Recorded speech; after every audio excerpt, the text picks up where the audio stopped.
pessoal está esperando aí para contar a história para nós hoje. Você vai conhecer mais uma história. Aqui nós estamos em Videira, né? Aqui é Olha Videira. Aqui. Casa Antiga, Antiguidades. É um prazer encontrar vocês. É o Padre... Padre Sita, Remídio Sita. Gaúcho? Gaúcho, gaúcho lá da região de Caxias do Sul, do Rio Grande do Sul. Mas que capricho. Só nascido lá, praticamente, porque vivi toda a minha vida praticamente em Santa Catarina, né? Então, aqui temos a casa antiga, podemos até dizer e afirmar sem medo de errar, de que essa casa é a casa hoje mais antiga de Videira. Ela tem mais de 100 anos. Ela foi construída um pouco antes de 1920. Portanto, já deve ter perto de 110 anos que ela foi construída. Quem construiu essa casa foi um senhor chamado José Rigo. José Rigo, que foi um colonizador. Ele morou aqui e fez desta casa a sua residência e, ao mesmo tempo, cantina de vinho. O porão dela era um local onde mantinham bastante pipas de vinho e fabricavam vinho.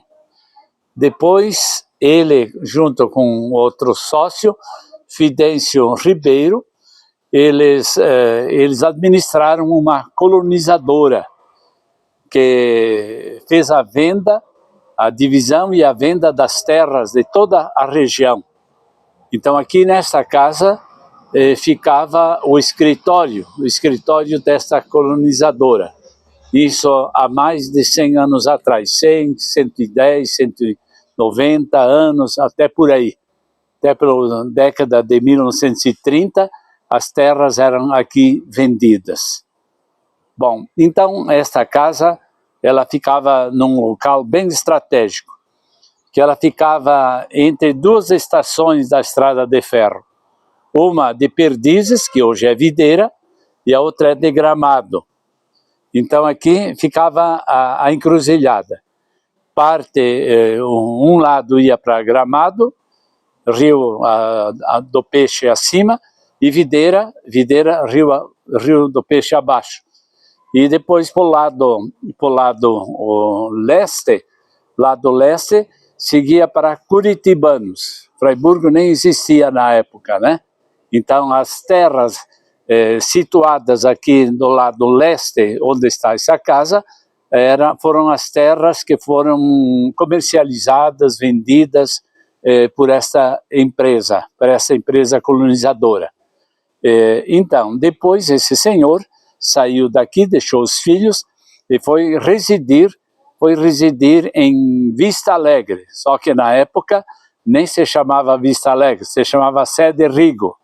Lá era Sede Rigo.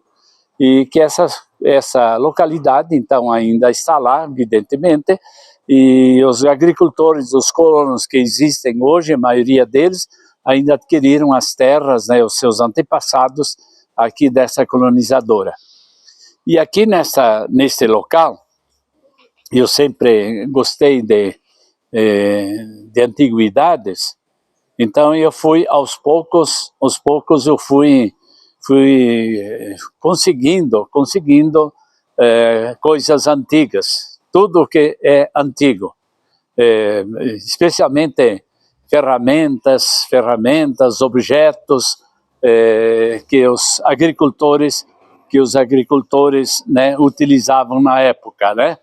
Então aqui, por exemplo, nós temos este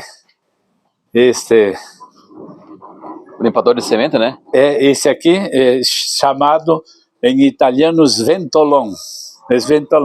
Era para limpar, tirar a sujeira dos cereais, especialmente do feijão, do trigo, do arroz, né? E depois aqui temos serras, eu tenho mais lá umas 15 mais ou menos lá ainda guardadas, e aqui é um rebolo esse que era utilizado, e ainda dá para se utilizar hoje para se afiar ferramentas.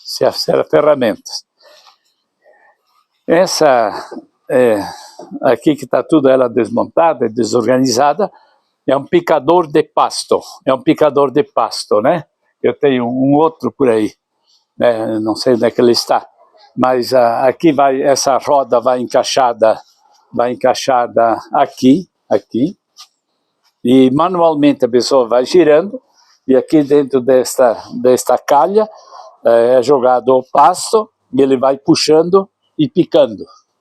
Muito bem. Para tratar os animais. Uma carroça antiga. Essa carroça é uma carroça antiga também. Ela veio lá de Canoinhas. É uma carroça não de boi, uma carroça de cavalo. Ah, de cavalo. Essa é uma carroça de cavalo, né? E aqui uma charretezinha, né? Uma charrete. Também de cavalo. Também de cavalo, charrete de cavalo. E aqui nós temos, logicamente, um arado de boi, e aqui eu tenho uma preciosidade grande, esse tablado aqui grande, né? E aquela outra peça é pesada, feita toda ela de embuia, ela gira em cima desse tablado, ao redor. E em cima colocava-se uma camada de erva mate e um cavalo puxava, rodeando para ir picando a erva mate. Olha quanto E a erva mate, depois ela ia, à medida que os fragmentos se tornavam menores, iam caindo embaixo. Daí juntavam um pedaço para depois ir no soque da erva mate. Então essa era um sistema antigo. A história da região aqui, né? Esse aparelho aqui, que chamavam ele de maiador, né? Maiador o nome, era utilizado muito lá na região de Canoinhas. Eu fiquei muito tempo lá em Canoinhas, e lá era muito comum ter esses aparelhos aqui para industrializar e trabalhar com a erva mate. Então aqui está, né?